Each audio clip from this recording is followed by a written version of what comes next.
Por felicidade, enquanto brigava na Guerra dos Mourões, apareceu no Sobradinho um tal de Juquinha Quintanilha, que em época de moço serviu debaixo da rédea de meu avô. Senti na primeira fala do mulato que era preparado em sertão, entendido em gado e em suas mazelas. Simpatizei com ele e com seu modo cerimonioso de tratar as partes.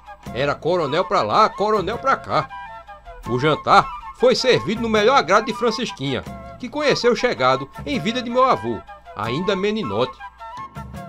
Despachei Quintanilha para a herança de Mata Cavalo, que ficava ali ao lado de Sobradinho. Ele foi munido de carta branca e com recomendação de não tirar os olhos dos mourões. O mulato prometeu limpar Mata Cavalo de todos os compromissos, de berne a erva daninha. Ele conhecia a propriedade dos dias de vida de meu avô. Como a palma da mão, coronel, dizia ele. Bem, não tinha esquentado o assento na cadeira de meu avô e veio o caso da onça pintada nos pastos. O zum-zum-zum trazido pelos ventos dizia grandezas da Aparecida, que era onça sem medida e sem cautela. Entrava nos currais de dia como se fosse, e seu dente carnicento escolhia nas barbas do dono a res que bem quisesse. Mandei que Juca Quintanilha vasculhasse a verdade e dela fizesse relato. Dou prazo de 1 mês ou mais, se quiser. Esperei foi nada. Quintanilha, num sopro, voltou na missão. A onça, uma pintada de pata grossa, dava a carta e jogava de mão, almoçando e jantando garrote e mais garrote. É bicha de grande porte, coronel. Daninha feito os capeta. Ela foi vista lá nas posses do Major Badejo dos Santos. Ao ouvir o nome do vizinho, cortei o relato na nascença. Seu Quintanilha, já não tá mais presente quem mandou pedir notícia da onça. Como sou de matar a cobra e mostrar o pau, antes que o mulato caísse em espanto, troquei o miúdo e os porquês da medida. Não podia eu, sem deslustrar a patente, levar a guerra aos pastos do Badejo dos Santos, um parceiro de armas, muito capaz de tomar providência como afronta ao seu galão. A pintada em matas do Major fugia ao meu tiro mortal. Descaí nos pormenores. É da pragmática militar, seu Quintanilha. É dos regulamentos da guerra, seu compadre. Por isso, por ser homem de instrução, é que podia dizer sem medo de embargo que a onça presente era da alçada do Major Badejo dos Santos. Mostrando o dente de ouro e piscando o olho mateiro, o mulato ponderou. Em regulamento de guerra e lei de foro, não tem como coronel. Sumido Juquinha, não fui mais coronel de ter sossego, de fumar meu flor de ouro e de apreciar um fundo de cadeira. Uma viração de leve trás deu de correr entre o covil da onça e a varanda do Sobradinho. Cada qual dependurava na papa bezerro avantajado ser de maior porte, e mais de um garantiu que subia em arvoredo feito aparentada de macaco. Correu o tempo de 1 mês, choveu nos currais, perdi um boi de canga em dentro de surucucu. Antão Pereira teve cachumba de um lado só. E por cima de tais desbenefícios, a costa soprou seus ventos brabos. De noite, São Bartolomeu, padroeiro deles, estumava aquela matrilha de lobisomem que assobiava e fuçava porta e janela. Oxe, tu não tá recebendo as notificações do caos de cordel não, é? Então vê se tu não foi desinscrito do canal. Ou então, desativa o sininho e ativa de novo. E dessa vez, põe para receber todas as notificações. Agora sim! E lá no domingo à noite, ameaçador de cair chuva grossa, estando eu nas limpezas das armas, lá no paiol do sótão, ouvi um algazar de cachorro. Era Juquinha Quintanilha, que chegava sem ser pedido ou chamado. Quintanilha, em presença das armas, disse que em boa hora ele tinha chegado. A incumbência que trago pede a Jutório de Trabuco. Não fiz caso, por saber que o mulato vinha em missão da onça, que eu já dava como da alçada do Major Badejo dos Santos, e do qual, parecer, eu não arredava um palmo. Diante do meu desagrado, o mulato mudou de toada. Cantou outra cantiga, contou que um certo capitão Zusa Barbirato, portador de 100 mortes de onça, dava pronto desaparecimento à maldosa por 200 mil réis pagos em cima do couro da pintada. Pedi a Juquinha licença para palavrar o capitão, homem de muita fama e sem tempo de perder, que só trabalhava em caça de porte. Coisa pouca ele rejeita. O capitão faz serviço limpo e bem arrematado. Eu Torci a barba, acendi um charuto, fui ponderar na janela. Desde que eu, pela lei militar, não podia, sem desdouro para a patente de Badejo dos Santos, de mão própria, dar arremate de sangue ao despautério da onça, era de boa ponderação meter na guerra de espingarda um contrato. Com essa manobra, limpava o pasto de Sobradinho de mata-cavalo e ainda não ofendia o vizinho. Não havia como denegar autorização a Juquinha para contratar o tal capitão das sem morte, dentro do estipulado de 200 mil réis. Um porém, seu compadre, só pago na pele da onça. Quintanilha, dente de ouro do lado de fora, mostrou contentamento. Juquinha embonecou a brabeza do capitão Zusa Barbirato. Tiro como o dele não existia em pasto de 100 léguas, mesmo em terra mais farta de gato brabo. A coronha do matador levava para além de 100 riscos, que era, como o capitão contava, os bichos vazados. O coronel vai apreciar o serviço dele. Eu disse a Juquinha que encurtasse tanta vantagem. Eu quero ver esse capitão numa pendência de lobisomem. Ah, pois foi bem eu falar nesse mal-assombro, e lá fora pipocou um trovão de estremecer o Sobradinho e mata-cavalo. O mulato, medroso de perder a cor, resmungou que em noite trevosa de valentia, nem era de religião falar de visagem. Mal acabou Juquinha de ministrar esse conselho, do fundo da varanda, uma coruja cortou mortalha. Ou vinha corrida do vento, ou então desmedrosa do temporal que estava para cair. Já que esse andava com a mão na massa, e a hora era tardia. Eu continuei a pantomima de escovar o medo de Quintanilha, ajudado pela noite trevosa. Lá fora, o vento zunia e a chuva batia com força nas vidraças da janela. Por sorte, o reforço da minha maquinação, da parte dos fundos, vez ou outra, chegava um barulho de corrente arrastada. Mandei, fingindo espanto, que o mulato apurasse o vidro. Esquisito, hein, seu compadre? Parece corrente de negro cativo. O arrastado da ferragem no assoalho vinha vindo dos compartimentos traseiros do Sobradinho. Mal assombrado, não era, que esse povo da noite nunca aparece na popa da tempestade.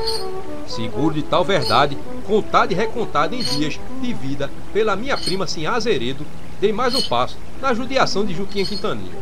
Desencovei o livro de São Cipriano, que vivia amedrontado no fundo do gavetão dos meus charutos. Cuidou o mulato que fosse coisa de reza, milagre de domar os coriscos, devoção de Santa Bárbara ou outro santo de temporal. Ri no íntimo e abri o livro em parte que eu conhecia, o caso de uma penitência peluda que apareceu no sobrado de sujeito barão. Coisa acontecida num longe antigamente que nem lobisomem era de existir mais em corpo inteiro. Nessa parte, Juquinha relembrou que não era hora de gente viva mexer em maldade da noite. Patrão, patrão, não cutuca essas penitências das trevas. Passei de largo pelo receio de Juquinha Quintanilha. Puxei o lobisomem do livro de São Cipriano pra dentro dos ouvidos dele. Uma assombração danada de um cristão lidar com ela. Uivava de cortar o coração mais de pedra.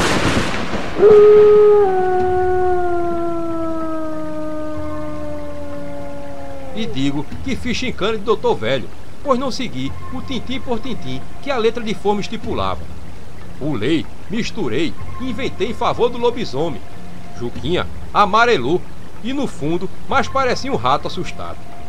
E eu no serviço do mal-assombrado. Quando lá pras tantas da noite, fiz uma apresentação do amaldiçoado em tamanho natural. Olho em brasa e dente cerrado. O parceiro Juquinha não aguentou. Pregou na testa um sinal de cruz e mergulhou o corpãozinho no corredor, em risco de encontrar o arrastador de corrente.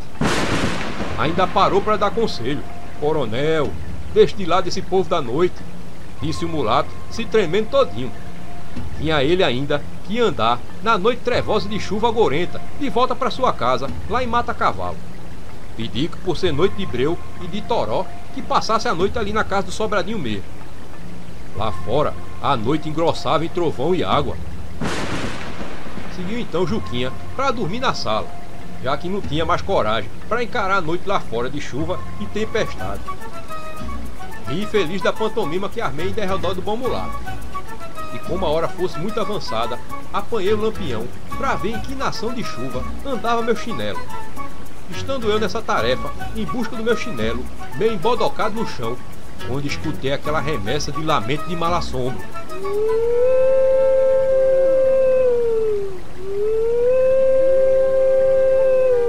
Pulei de lado, que ligeiro sempre fui, e ainda sou, nesse dobrar da vida.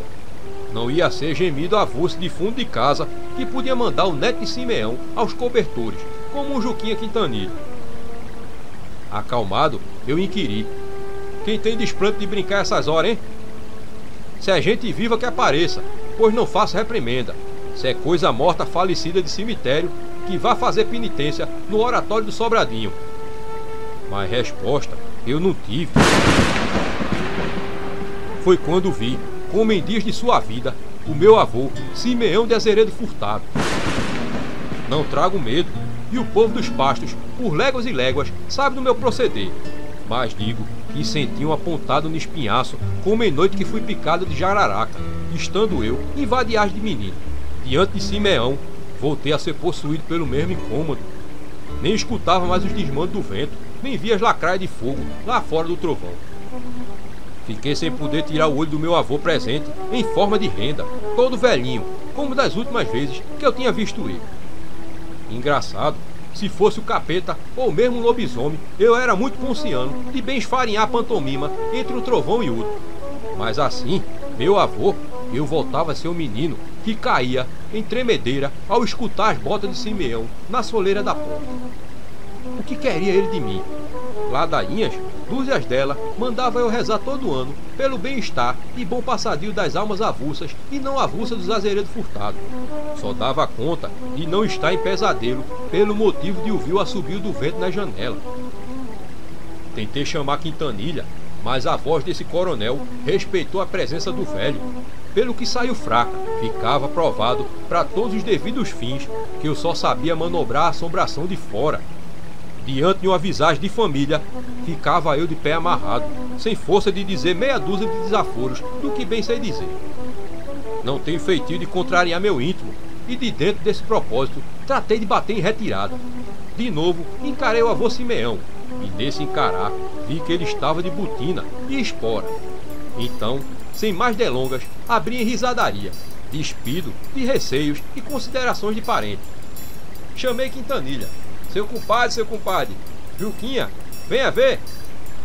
Quintanilha, escondido no cobertor da sala, não atendeu a apelação. Queria que o medroso visse com os olhos de morrer a invencionice do Sobradinho. Que mal assombro que nada, matei a charada no repente, por saber da leitura dos livros e das conversas da prima Sinhá Azeredo, que visagem anda sem pé e voa sem asa. Nunca que Simeão ia aparecer de perna inteira, quanto mais um desplante de bota e de espora. Tudo aquilo não passava de bobagem, enganamento, mentira da noite trevosa. E com essa certeza, dormi em sossego, já pensando no que seria do caso da onça e do capitão das 100 mortes. Enquanto Juquinha Quintanilha palavrava o capitão Zusa Barbirato a respeito da onça pintada, eu aceitei convite do campeiro de Sobradinho, Antão Pereira, para uma caçada a uma capivara de banhado, na certeza de que era peça taluda, que comportava o gasto de munição. Eu ainda avisei: veja lá, seu Antão, não sou homem de tiro miúdo. Saí rastro de capivara, quero bicho graúdo. Foi divertida a viagem. De conversa em conversa, veio o banhado da caça, um tremendal das maiores desavenças, mais de 100 raças de cipó em guerra de exterminação contra tudo que fosse verdal, de não restar coisa de folha e raiz que não recebesse o abraço de tamanduá da Zimbira. Pois muito me admirei que no oco dessa bruteza, com bafo de pântano boiando de algodão e rama de cumieira, tivesse capivara, que é bicho que sempre requereu mato vivo, de boas águas e melhores sombras. Sabedor desses prediletismos e regalias da caça, larguei no vento minhas dúvidas e meus embargos. Seu Pereira, como é que tem a ousadia de tirar da cama um coronel de patente para um rebate falso de capivara? Antão Pereira era sujeito sisudo de nunca mostrar o dente de riso a seu ninguém. O Parda Vasco bem que tentou procurar um argumento pro não aparecimento da caça. E foi para acalmar o brilho de Antão Pereira ferido que mudei o tom da conversa pro caso da onça. Vós mercê, que é de comprovada valentia, seu Antão, e está contratado para pegar a pintada. Um danoso de um lobisomem, se passasse no carrascal, não fazia tanto estrago na coragem de Antão Pereira. Foi eu falar de onça que o homem mudou de uma vez para outra. Encarei de frente o medo dele.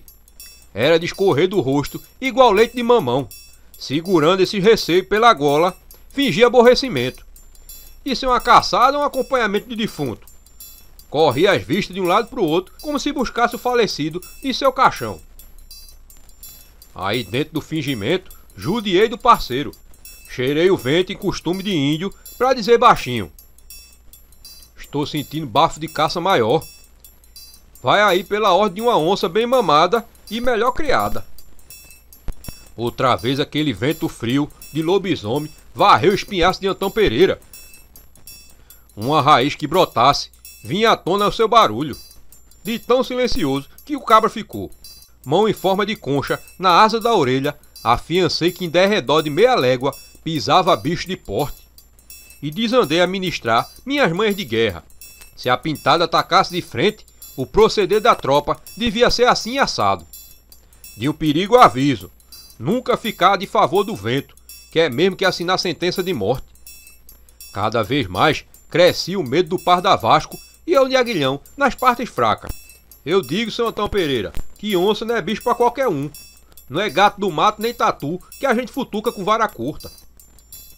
Mas foi de supetão, como é do meu feitio, que dei fim àquele deboche, asseverando que tudo não passava de uma pantomima.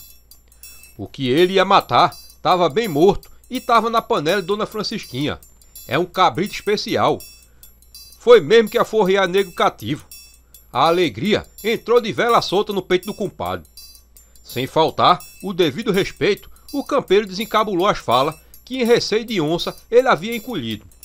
Antão Pereira contou um par de vantagens de uma rixa que ele tinha tido com um casal de jararacuçu em um mato brenhoso. Matou a cobra macho, restou a cobra fêmea, que andou no calcanhar dele por um mês afora. Até que na redondeza de um lacrimal, no entardecer, a cobra armou um bote traiçoeiro, mas tão desinfeliz que seu dente vingancista só encontrou o aço da espora e veia mortal nenhuma. Foi a valência, foi a salvação, coronel, disse ele. Sabia que aquilo tudo não passava de garganta, conversa fiada, saliva de curral. Noite adentro, o mais rotineiro grito de bacural deixava meu povo de agasalho na orelha. Para debelar essas inventorias, cacei a palavra dele, asseverando que era tempo de arrepiar a carreira. Eu quero ver essa capivara, seu Antão. Pois foi Ponciano falar isso e aparecer na boca do taquaral aquele pedação de onça que em medida de olho nu ganhava de um garrote em tamanho e peso. Antão Pereira, braços no alto, gritou pelo santo nome de Nossa Senhora do Parto e sumiu na macega. Oxe, tu não tá recebendo as notificações do caos de cordel não, é? Então vê se tu não foi desinscrito do canal. Ou então desativa o sininho e ativa de novo. E dessa vez põe para receber todas as notificações. Agora sim! Quando dei balancete da situação, vi que estava desprevenido de gente, sem atinar como o sujeito do porte, tal qualmente de Antão Pereira, corria tão rápido daquele jeito. Nunca fui desajuizado de enfrentar em campo aberto, sem maiores instruções e preparo de armas, tanto peso de onça daquele. Sem outra espingarda, senão a minha, desguarnecido de costa, tive que recuar em saída estrategista. Esse Ponciano acabou se escondendo em um pantaneiro de água-choca, onde ninguém e nem bicho passava. Cheguei no Sobradinho mais tarde, mais água podre do que gente. Feita a mudança de roupa e lavagem de barba, em língua de urtiga eu recebi o medroso. Antão Pereira veio de rabo encolhido, vela murcha, sem vento sem fala. Onde estava agora seu ar corajoso de matador de surucucu? Larguei de lado os veludos dos frades e as boas educação do foro e foi um arrazoado de vazar a sala e entrar no corredor e sair na cozinha. Recriminei o covardismo dele até gerações passadas e por passar. Se não sou homem de patente, com preparo de guerra, a onça tinha feito uma desgraça. Acalmado meu ânimo, liberei o pardavasco a seus serviços da fazenda. Veio a tarde, brotou a noite e eu de nó atravessado ainda na garganta.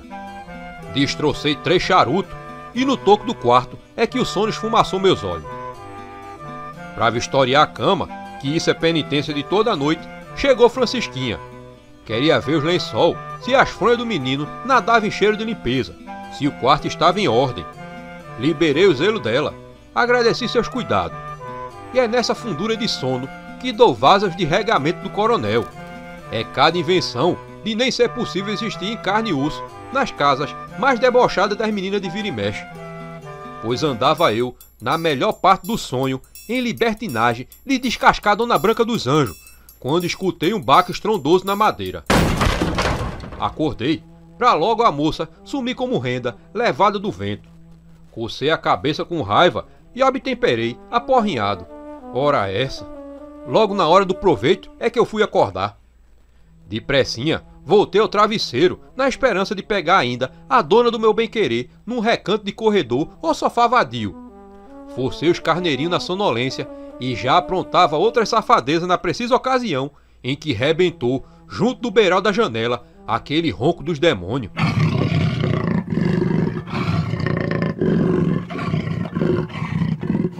Tive de largar o bem bom da Madorna e pular de cabrito em socorro das trancas e tramelas.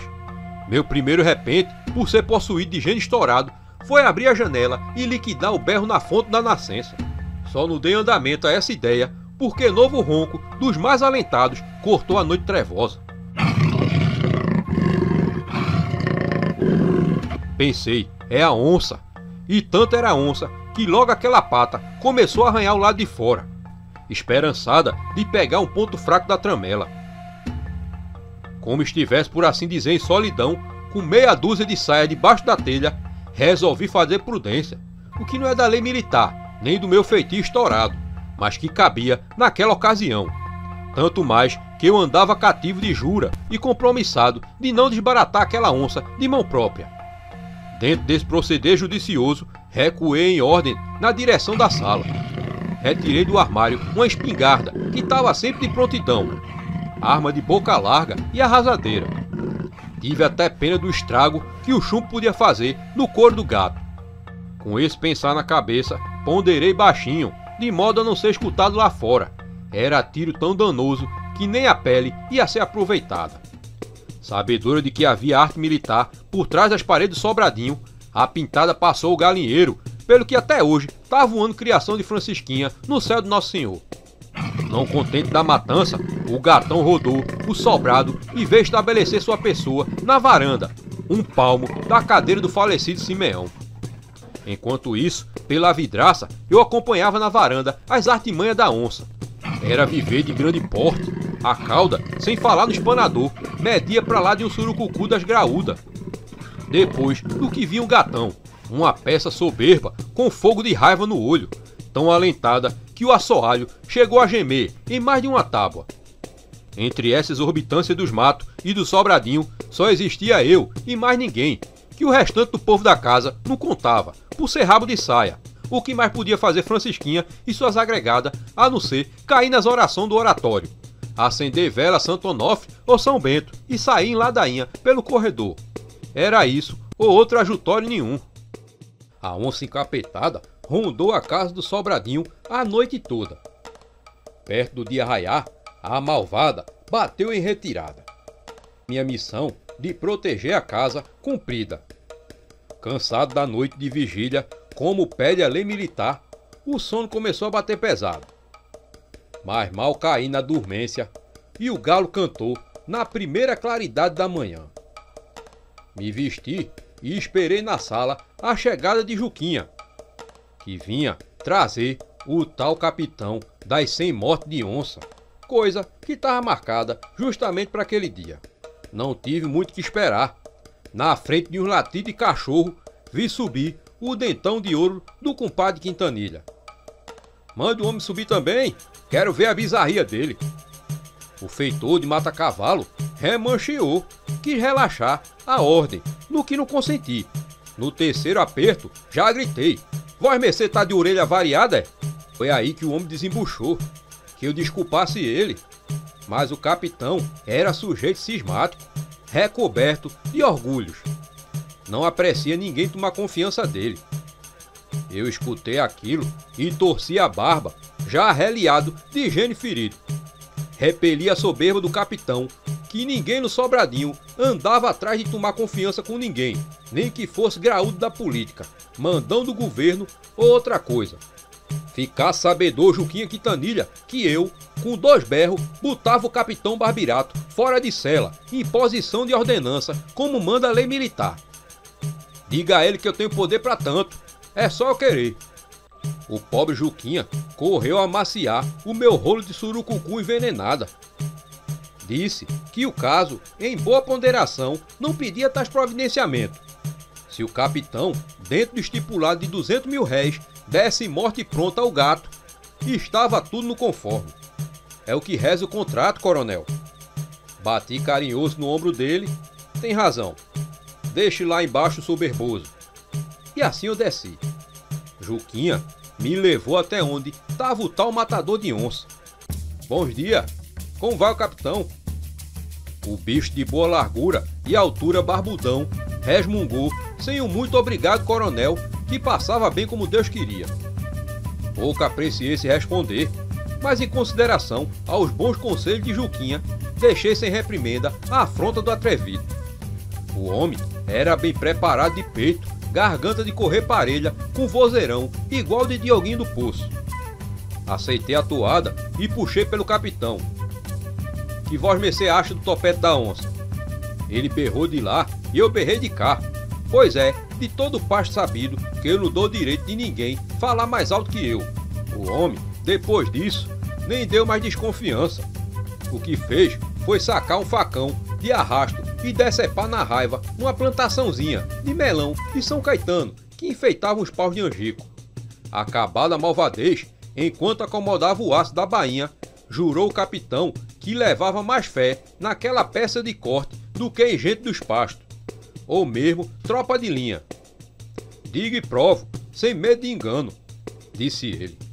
Enrolei a barba em modo de acalmar meu gênio militar, já em ponto de cair em ofensas e agravos. Juquinha, percebendo aquilo, tossiu e desvirou o assunto para negócio de boi e venda de reis, ao que Barbirato rebateu, dizendo que em presença dele não consentia que ninguém levantasse bobagem de curral, que não ia denegrir sua patente em palestra subalterna. Diga e prove, seu Quintanilha, que essa toada de boi não calha bem no vídeo de um capitão.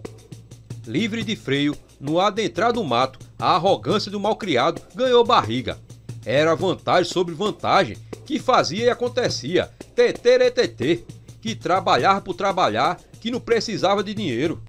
Pois pai ricoso ele tinha, e não precisava daquilo, fazia mesmo porque gostava. De dar tiro em pintada, faço vadiagem, que de dinheiro não careço. Quando mais adiante, já cercado de deboches e risinho, arrotou que 20 dúzias de onça ele tinha dado falecimento. Apresentei em voz engrossada o caso de uma assombração que eu tinha debelado em outros tempos, ainda meninote. Penitência danada de feia, seu compadre. O capitão parou um pouco e olhou bem para minha cara e perguntou que tipo de visagem era, se era de porta de cemitério ou de campo aberto. E ainda teve o desplante de garantir que no mundo havia de 10 a 20 qualidades de mal-assombro. Diga e provo, se não sabe fica sabendo, disse ele, e só não avantajou mais o capitão, porque já era chegado o mato da onça. Dentro do estipulado de 200 mil réis, findava naquele lonjal a minha competência como caçador de onça. O resto, agora, era a responsabilidade de Zusa Barbirato, dele e de mais ninguém.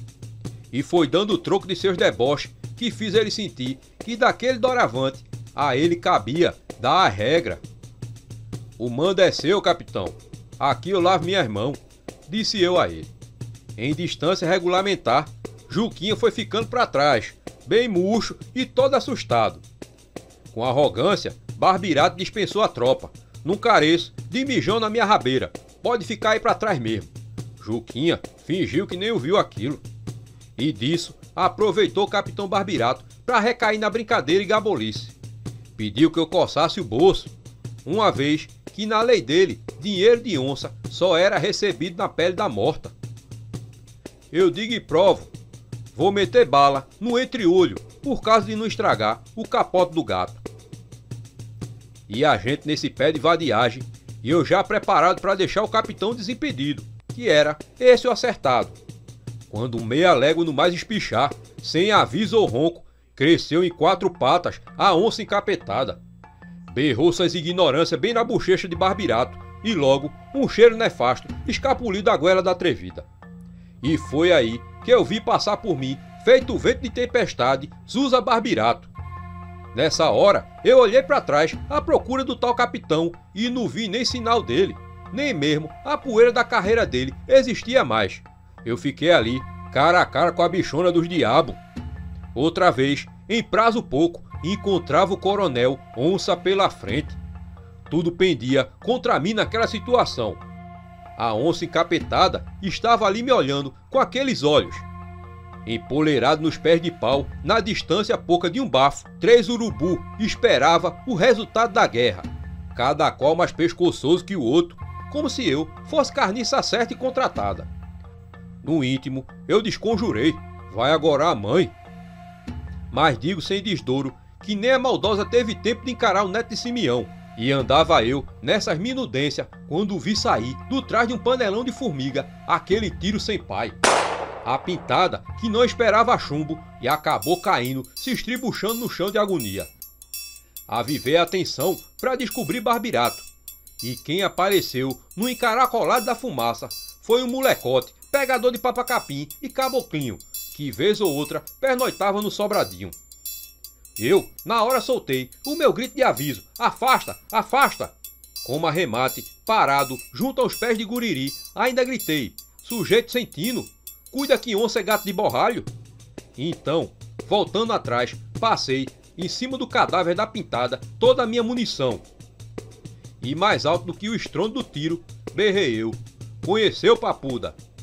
Nisso, como minhoca de fundo de terra, veio Juquinha Quitanilha, que logo fez o sinal da cruz. E depois de medir a grandeza da pintada, deu seu parecer. Que imensidão! Quanto ao capitão Zusa Barbirato, foi encontrado em situação vexaminosa. O homem subiu, ninguém sabe como, em cima de um pé de coqueiro, dos mais altos que tinha em Sobradinho. Até hoje, ninguém sabe como foi que ele fez aquilo, sem equipamento necessário. Mas essa vergonha dele só não foi maior do que a de ser necessário 3 dos meus cabras para poder tirar ele lá de cima do coqueiro, sem risco dele cair e se quebrar todinho. Os homens riam a cada tentativa de tirar o capitão das 100 mortes de cima do pé. Barbirato, já no chão, saiu mais azedo que limão velho em gaveta. Depois desse acontecido, nunca mais que se soube dele. Em 100 léguas foi procurado, em outras 100 desencontrado. Mas vejo o despropósito, por uma traquinagem de moleque vadiento, pegador de bico de lacre e sanhaço, perdia eu a caça mais alentada que já tive em mira da minha espingarda. Ficou comigo a fama e a escama de ter dado exterminação na onça. Por não ser da minha natureza vestir glória dos alheios, eu desmenti, com ponderações e melhores razões, aquela façanha. Pois logo espalharam que eu apresentava essas modéstias para não dar parte de sujeito quebrador de promessa. Diante disso, eu lavei as minhas mãos, e a história de Ponciano de ter dado fim na onça encapetada se espalhou por todo Sobradinho e pelas redondezas.